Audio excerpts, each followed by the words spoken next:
Wow, das sind mal richtig passgenaue Nuten. Mega.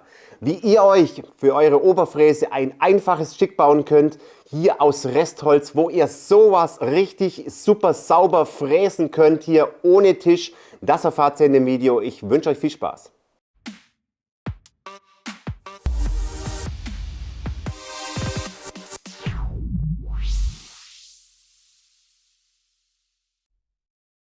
Servus und herzlich willkommen bei Gipfelholz. Ich bin der Jens und die letzten Monate haben wir so einige Fräschicks und Vorrichtungen für die Oberfräse schon gebaut hier. Kamen richtig gut an hier und darunter war auch eine Fräsvorrichtung, um Nuten richtig sauber hier zu fräsen. Das ist so eine kleine Klappmechanismus-Vorrichtung hier. Kann man einstellen und richtig schön sauber Nuten fräsen.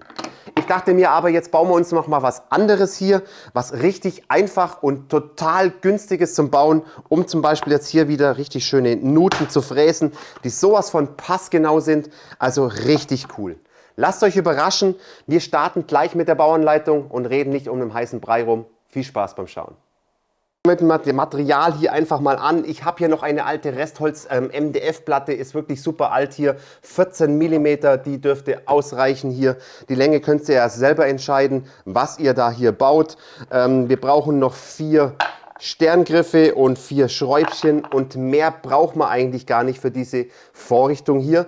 Aber jetzt kommt's, Leute, ihr könnt euch solche Sterngriffe, wenn ihr die nicht kaufen wollt, könnt ihr auch selber bauen. Jetzt natürlich andersrum nur, so wie hier, diese hier, das sind so kleine Knoppelgriffe hier, kleine Schraubteile hier und die könnt ihr euch super, super günstig selber bauen hier. Und da braucht ihr halt noch einfach 4 Muttern und dreht es von oben zu und fertig. Also das ist richtig cool. Dieses Video werde ich euch auch nochmal hier oben verlinken. Ich würde sagen, wir machen nicht lang rum, ich säge das Ganze zu, ihr schaut einfach zu, was ich jetzt hier mache und am Schluss werden wir es einfach mal probieren, ob das richtig gut funktioniert.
So meine Lieben, wir sind fertig. Das ging jetzt wirklich rasend schnell.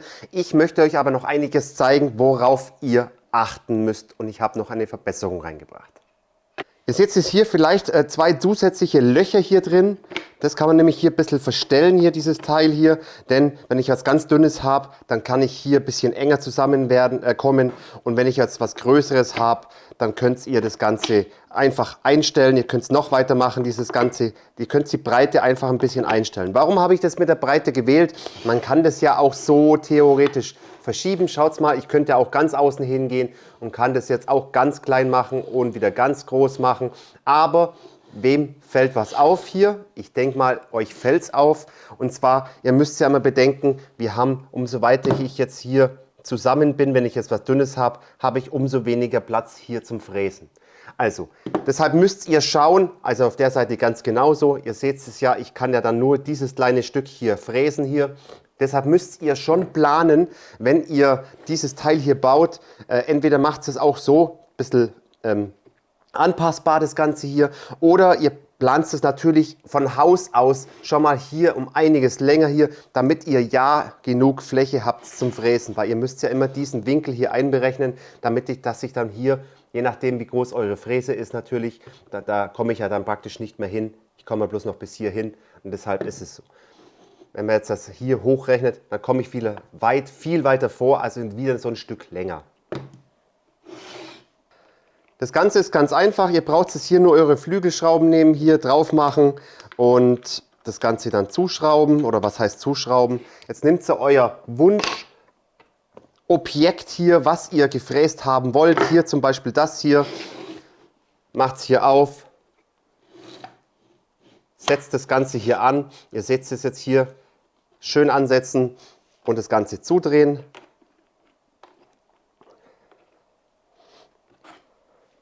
Gut, und jetzt kommt die Besonderheit, wir brauchen nämlich Fräser. Fräser, die habe ich jetzt gerade noch aktuell frische hier, muss ich noch auspacken. Die hier, das Bündigfräser hier, die aber nicht die Kugellager hier haben, sondern oben am Schaft haben. Das ist wichtig, dass diese Kugellager hier sind, denn wir müssen nämlich das Ganze, hier ist nämlich schon eine eingespannt hier, müssen wir das Ganze nämlich passend einstellen hier und das machen wir jetzt einfach mal und wir fräsen jetzt hier einfach mal ein Stück Holz hier eine schöne Nut rein. Also ich habe jetzt hier mal ein Stückchen Brett und hier, das wollen wir schön einlassen, dieses Brettchen hier wollen wir hier einlassen. Jetzt gibt es natürlich zwei Möglichkeiten, ihr macht euren Strich hier einfach hin, wo ihr das Ganze einlassen wollt, setzt dieses Teil hier, also natürlich macht ihr dann hier, stellt ihr das Ganze natürlich erstmal schön ein, dass es hier passt und dann setzt ihr das in die Mitte rein. Dann fräst ihr praktisch in der Mitte hier das Ganze aus. Oder ihr macht es jetzt einfach so, ihr zeichnet den Strich an und setzt dann dahin, je nachdem wo ihr gefräst haben wollt, setzt ihr das Ganze an. Also hier wird gefräst auf der Seite und jetzt können wir hier einfach an diesem Strich hier sich super schön ansetzen hier das Ganze. Und das Ganze müssen wir das fest zwingen hier und dann können wir eigentlich schon fräsen. Wir müssen nur noch den Fräser von der Höhe her einstellen und schon geht's los. Und dann schauen wir mal, wie genau das ist. Ach ja, noch ganz vergessen, achtet darauf, dass das ja nicht zu schmal wird hier das Ganze. Bei mir sind es wie viel Zentimeter? Bei mir sind es 7 cm, aber ich empfehle euch ein bisschen mehr zu machen. Dann könnt ihr nämlich besser spannen hier, denn ihr müsst ja noch mit eurer Fräse vorbeikommen. Also das heißt, ein bisschen breiter könnt ihr es auf jeden Fall machen. Als 7 cm vielleicht so ja, 9, 10 und dann passt es auch.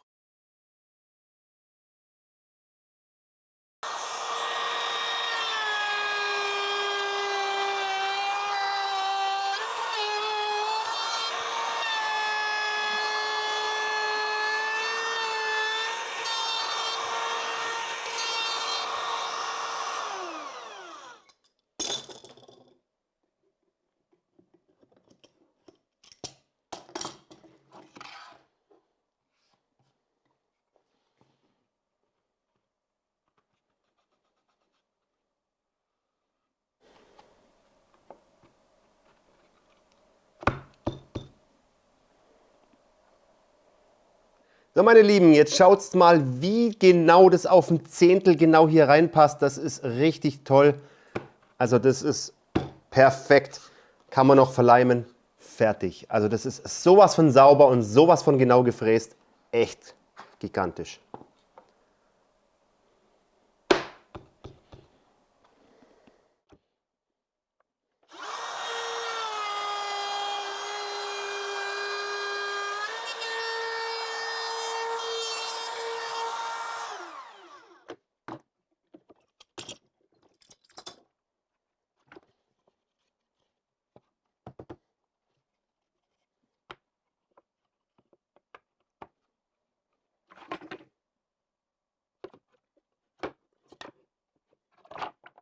So meine Lieben, wie findet ihr die Vorrichtung? Schreibt es doch mal bitte unten in die Kommentare rein. Würde mich über die Kommentare freuen. Ich finde sie richtig geil. denn sie kostet mich nur ein paar Cent. Es ist Restholz gewesen und diese Nuten, die wären richtig, richtig sauber und richtig passgenau.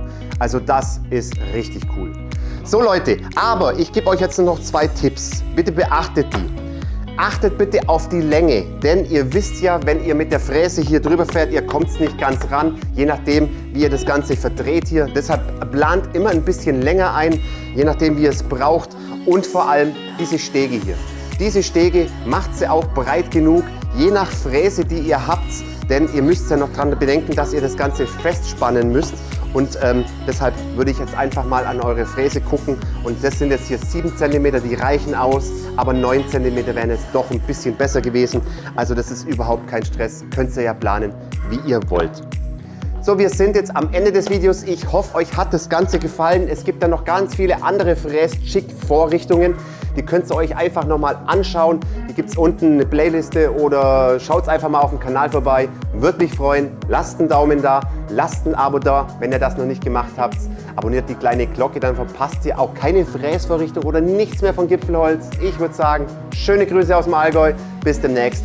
Servus.